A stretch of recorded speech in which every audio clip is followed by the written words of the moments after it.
خالد بن ولید کیسے مسلمانوں کے دشمن تھے، اتنا آپ صلی اللہ علیہ وسلم کے خلاف دشمنی کی، لڑے، تلوار کے زور سے زیر نہیں ہوئے۔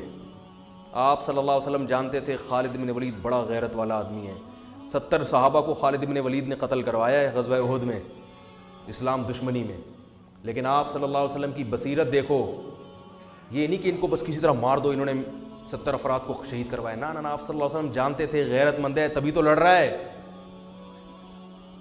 غیرت کا غلط استعمال میں لڑ رہا ہے، لیکن ان کو یہ کنفیوژن ہے کہ یہ صحیح ہیں اور ہم کیا ہیں، غلط ہیں، یہ سمجھ رہے ہیں ہم نے ان کے باپ دادا کے دین پہ حملہ کیا ہے، حالانکہ اصل ان کے باپ دادا کا دین وہی ہے جو ہم پیش کر رہے ہیں، جہالت ہے، غلطی ہے، کسی طرح ان کو زیر کرو۔ ایسا غیرت مند آدمی اگر ہمیں مل گیا تو کس کے لیے کام کرے گا؟ جو ہمارے مخلص لڑاکا اللہ کے لیے لڑنے والے 70 کو شہید کر سکتا ہے، وہ اسلام دشمن جو اللہ کے لیے نہیں لڑتے ان کا کیا کرے گا؟ تو آپ صلی اللہ علیہ وسلم نے کیسی بہترین تدبیر کی کہ صلح حدیبیہ کے بعد آپ صلی اللہ علیہ وسلم نے جب خالد بن ولید لڑنے کے لیے آ رہے تھے تو صلح حدیبیہ ہوئی تو چلے گئے، پیغام بھیجا کہ خالد بن ولید کو جا کے بتاؤ کہ نبی نے پیغام بھیجا ہے کہ تمہارے جیسا سمجھدار اور ذہین آدمی اب تک اس کی سمجھ میں اسلام نہیں آ رہا، یہ بات ہماری سمجھ میں نہیں آ رہی، او کما قال صلی اللہ علیہ وسلم، اتنا ذہین آدمی ہو کہ اسلام نہیں سمجھ میں آ رہا۔ تو خالد بن ولید نے جب یہ سنا فوراً متاثر ہوئے، انسان اپنی تعریف سن کے خوش ہوتا ہے، عزت دار لوگ جو ہے نا وہ پیشانی سے پکڑ کے گالیاں دے کے نہیں لین پہ آتے ہیں، وہ عزت دار آدمی آپ اس کو اچھے الفاظ سے دین کی طرف بلاؤ گے تو وہ آ جائے گا۔ قادیانی بھی اگر دین پہ لانا چاہتے ہو نا اور وہ اس میں آپ کو نظر آتا ہے کچھ تو پھر آپ کو اس سے بہت محبت سے بات کرنی پڑے گی، یہ نہیں جا کے ایک صاحب گئے نا ایک قادیانی کو دعوت دینے کے لیے، ارے کتے جیسی تیری شکل ہے، اس طرح کی بات مجھے اچھا نہیں لگ رہا ممبر پہ بات کرنا، کتے جیسی تیری شکل، تو تبلیغ کرنے جا رہا ہے، کیا کرنے جا رہا ہے بھائی، اس کو وہ آئے گا تو خالد بن ولید کا دل کیا ہو گیا؟ نرم، میں نے کہا غور کرو، تلوار سے نہیں، آرام سے، لڑائی سے ہمیں زیر، اس کا مطلب بزدل ہم ڈر گئے، نہ نہ نہ، آرام سے۔ تو خالد بن ولید آئے اور اسلام قبول کیا، اور پھر آپ صلی اللہ علیہ وسلم نے کہاں بھیجا ان کو؟ غزوہ موتا میں۔ 3000 کی لڑائی 3 لاکھ سے تھی تقریباً، مجھے پورے اعداد ابھی یاد نہیں ہیں، اور آپ صلی اللہ علیہ وسلم نے ان کو کمانڈر بنا کے نہیں، عام فوجی بنا کے بھیجا۔ 3 صحابہ کو، جن میں جعفر طیار بھی تھے جو نجاشی کے سامنے تقریر کر کے آئے تھے، وہ میں بھی جلدی سے مکمل کر کے بیان ختم کرتا ہوں، ان میں حضرت جعفر طیار وہ بھی تھے، 2 صحابی اور تھے جن میں آپ صلی اللہ علیہ وسلم کے منہ بولے بیٹے زید ابن حارثہ، جو انتہائی چہیتے حب رسول اللہ، جب کوئی سفارش کرنی ہوتی تھی نا کسی نے تو حضرت زید ابن حارثہ کو جا کے لوگ بتاتے تھے کہ نبی ان کی بات کو مسترد نہیں کریں گے۔ ایسے چہیتے کو آپ صلی اللہ علیہ وسلم نے میدان جنگ میں بھیج دیا کہ بھئی رومی حملہ کر رہے ہیں، 3 لاکھ کا لشکر ہے، اتنے چہیتے کو بھیجا آپ صلی اللہ علیہ وسلم نے، یہ آپ کی بھی قربانی تھی۔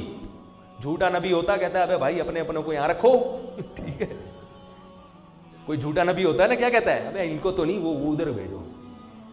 تبھی آپ دیکھ لیں آج کل جو سیٹ اپ چل رہا ہے نا، چھوڑو ابھی میں زیادہ آگے نہیں جاؤں گا، آج کل جو عجیب سا سیٹ اپ چل رہا ہے، اپنے یہاں دوسرے وہاں، تو ایسا سیٹ اپ چل رہا ہے آج کل۔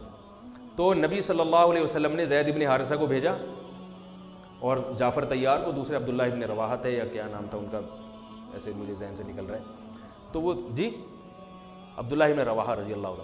آپ صلی اللہ علیہ وسلم نے فرمایا ان میں اگر یہ ایک شہید ہو جائیں تو یہ امیر ہیں، یہ شہید ہو جائیں تو یہ امیر ہے، اور مسجد نبی میں آپ صلی اللہ علیہ وسلم بیٹھ گئے۔ اب 3 لاکھ کا مجمع ہے اور ادھر تھوڑے سے لوگ ہیں، اور دفاعی جنگ تھی، یہ اقدامی نہیں تھی، ان کو مدینہ آنے سے روکنا تھا۔ رومی انگریز ہیں، رومی کون تھے؟ جن کو آج انگریز کہا جاتا ہے نا، یہ ان کی اولادیں، انہی کی اولادیں جن سے یہ صحابہ کی لڑائی ہوئی تھی۔ تو وہ یہ بڑے اس وقت بھی بڑے منظم ہوتے تھے یہ۔ نبی صلی اللہ علیہ وسلم کی ایک روایت ہے، فرمایا تقوم الساعہ والروم اکثر الناس، قیامت قائم ہوگی پھر بھی رومی دنیا میں زیادہ ہوں گے۔ تو ایک تابعین نے جب یہ حدیث سنی، انہوں نے کہا کہ یہ ساری قومیں دنیا سے ختم ہو رہی ہیں، اسلام کی تلوار کے نیچے آ رہے ہیں، رومی رہیں گے آخر تک، تو کوئی ان میں یقیناً کوالٹی ہوگی جس کی وجہ سے مسلمان ان کو قرب قیامت تک ہی، گورے تبھی تو دیکھو نا اب تک ہیں، اتنی بڑی بڑی طاقتیں ہیں، باقی روم اور فارس غائب ہو گئے، پتہ ہی نہیں کہاں، اتنی بڑی بڑی طاقتیں تھیں جو ان سے زیادہ مضبوط تھی رومیوں سے۔ تو انہوں نے جب اپنا خفیہ نمائندہ بھیجا نا کہ ان میں دیکھیں یہ کیا ان کی کوالٹی ہے جس کی وجہ سے یہ ایسی شکست نہیں ہوگی، ان کو ان سے جنگ رہے گی. تو انہوں نے یہ نوٹ کیا کہ ان کی کوالٹی یہ ہے. دیکھو صحابہ بھی سیکھتے تھے غیر مسلموں سے بھی، غیر مسلموں میں سے بھی سیکھتے تھے ان کے اندر کیا کوالٹی ہے، تاکہ وہ کوالٹی ہم اپنے اندر بھی پیدا کریں. کون سی بات ہے ان میں، تو وہ سیکھنے کے لیے گئے. تو جا کے دیکھا تو انہوں نے رپورٹ جو بنائی، جو رپورٹ پیش کی وہ یہ تھی کہ ان کو جب شکست ہو جاتی ہے تو یہ دوبارہ لڑائی اس وقت تک نہیں لڑتے جب تک اس شکست کے اسباب پہ غور کر کے اس سبب کو دور نہ کریں. وہ غلطی دوبارہ نہیں دہراتے یہ. اب دیکھو امریکہ افغانستان میں آیا، رشیا والا اسٹائل نہیں ہے امریکہ کا، اس لیے کہ اس کو پتا تھا کہ رشیا جس اسٹائل میں آیا تھا طاقت اور قوت کے بلبوتے پر زمین پہ فوج اتار کے پٹھانوں سے پنگا لے لیا اس نے، ہے بھائی، اور پٹ کے واپس جا رہے. اب ہم لوگ تو مسلمان ہیں نا، صحابہ کے طرز پہ تو ہم چل نہیں رہے، ہم تو وہی غلطی بار بار دہراتے رہیں گے، کرتے رہیں گے. ایک دفعہ وہ پٹ کے آیا، اب جاؤ تم بھی پٹ کے آ جاؤ.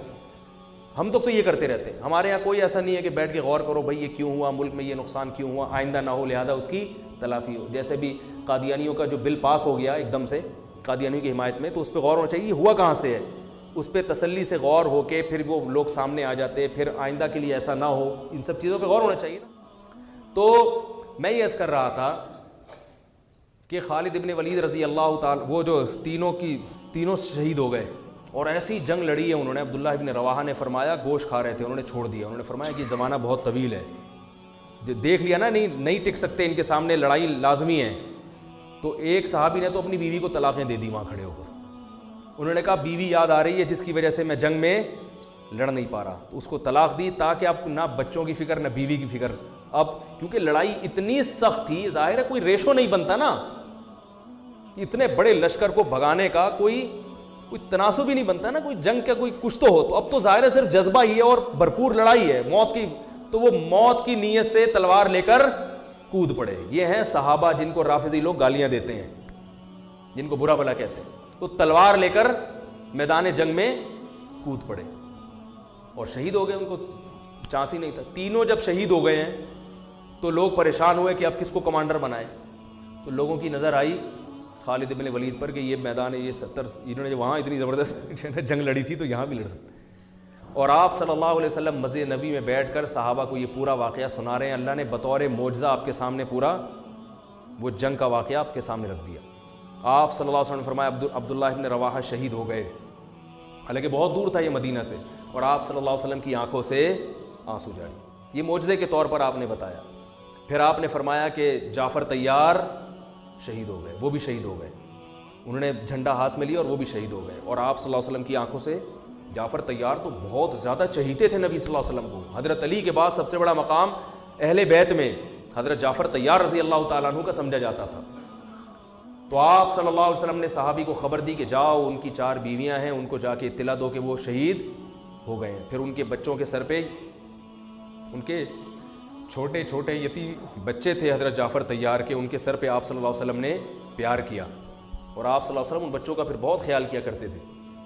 تو وہ عورتوں کے رونے کی آواز آئی، بڑا دلچسپ واقعہ ہے. پھر آپ صلی اللہ علیہ وسلم نے منع کیا کہ ان عورتوں کو کہو کہ اپنی آوازیں پست کریں، گھر کی 4 دیواری سے آواز ان کی باہر نہ نکلے.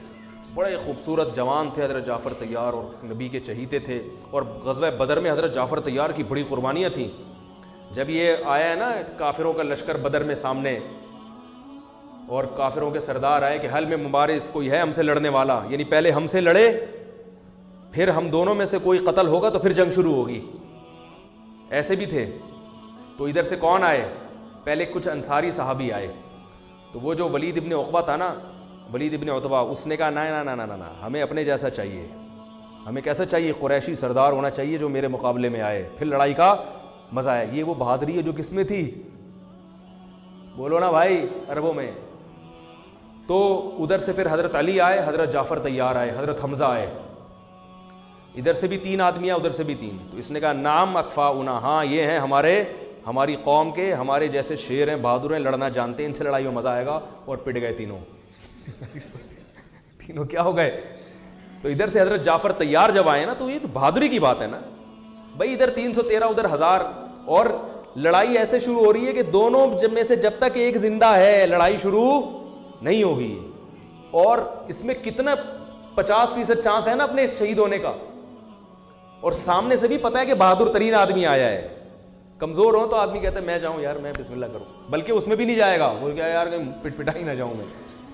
تو ایسے صحابی تھے جعفر طیار, اور وہ غزوہ موتا میں نبی کے کیسے چچا زاد بھائی شہید ہو گئے.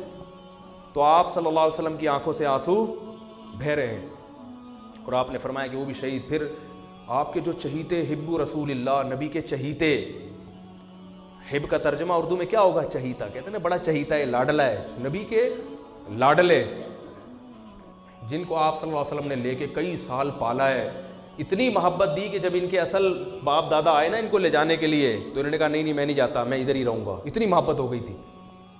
اطلاع آئی کہ وہ بھی شہید ہو گئے. تو اب آپ صلی اللہ علیہ وسلم نے فرمایا قد اخذ الرایۃ سیف من سیوف اللہ, اللہ کی تلواروں میں سے ایک تلوار نے جھنڈا ہاتھ میں لے لیا. اس میں اشارہ تھا کہ اب یہ تلوار ٹوٹے گی نہیں, کیونکہ یہ کس کی تلوار ہے؟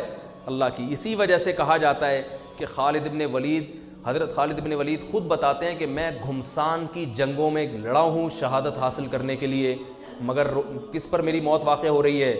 بستر پہ رو رہے تھے. فرمایا کوئی ایسی جگہ میں نے چھوڑی نہیں ہے جہاں مجھے شہادت نظر آئی ہو اور میں گھسا نہ ہوں اس میں لڑتے ہوئے, مگر موت کہاں آ رہی ہے؟ بستر پہ. علماء نے اس کی وجہ بیان کی ہے کہ جس کو اللہ کے نبی نے اللہ کی تلوار کہہ دیا ہو تو یہ اشارہ ہے کہ اس کو شہادت نہیں مل سکتی, کیونکہ شہادت کا مطلب کافروں کے ہاتھوں قتل, اور کافر نے اللہ کی تلوار کو توڑ دیا, تو یہ نبی کی بات کیا ہو جاتی؟ غلط. تو حضرت جعفر طیار حضرت خالد ابن ولید فرماتے ہیں کہ ہم نے صبح سے لے کے رات تک لڑائیاں لڑتے رہے ہیں, صبح سے لے کے. اس لیے کہتا ہوں اللہ کے بندوں کچھ ایکسرسائز کیا کرو, خدا کے بندوں. صحابہ کتنا اسٹیمنا چاہیے. میں یہ نہیں کہہ رہا تلواریں چلانے کے لیے ایکسرسائز کریں, پھٹنے کے لیے کریں, اس کے لیے آرمی ہے, فوج ہے. جہاد کرنا ہے, جنگ لڑنی ہے, کس کو جوائن کرو؟